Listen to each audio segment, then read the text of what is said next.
in your eyes. So after that sneak peek behind the scenes look at your business, guess what? I got the mastermind behind Tipsy Strawberries in the building. Adele, thank you for your time. Welcome to the family, girl. Hello, hello. How are you? I'm doing good, thank you. I know you're a busy lady. Took some time out today, so we're gonna get right to it. Can you just reintroduce kind of your business, how we can reach you online, and how long you've been in business?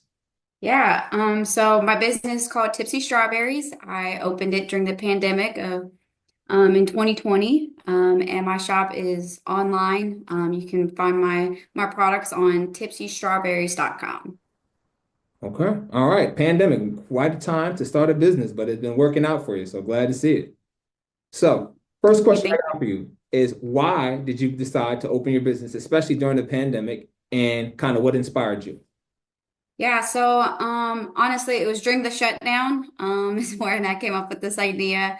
During that time, it was a little tough for a lot of people, and so gift giving and staying connected was something that was high on the market or a niche that was needed on the market, and so that's really where it came from, was to be able to deliver a present to people who just cheer them up. And so really that's what started it off. And I think just the time of life that it was for everybody, it really helped me kick off my business because that's what everybody was needing. And then because I was able to fulfill that need, I was able to kind of get a foundation of clients underneath my belt that to this day are still reordering orders from that first initial time that they've tried out my product.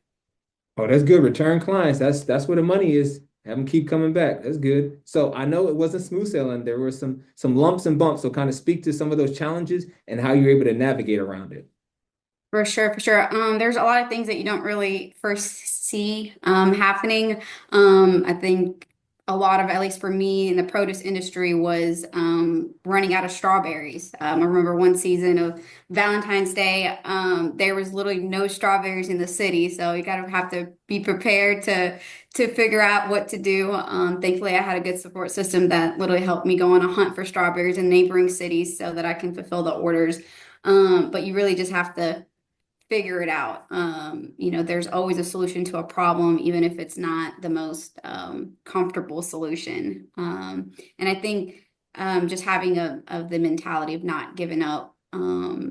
Like I said, there's always a solution. If you try harder to figure it out, it'll come together for you.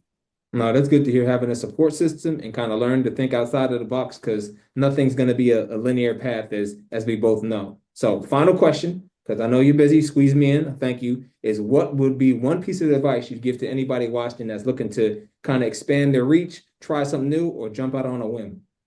For sure. I think it's always worth the risk. And but also with the risk, I think for it to be worthwhile is if you stay consistent. I think, at least for me personally, that's really what helped my business excel long term. Instead of just being a side hustle that dies down, is staying consistent.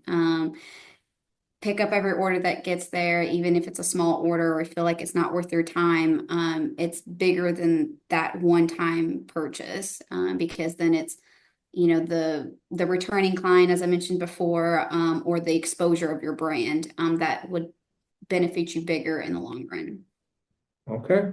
There you got it. Some quick tips from the mastermind of Tipsy Strawberries. Thank you again, girl. Appreciate you pulling up, and we will talk soon. Thank you, Hoodie Hustler.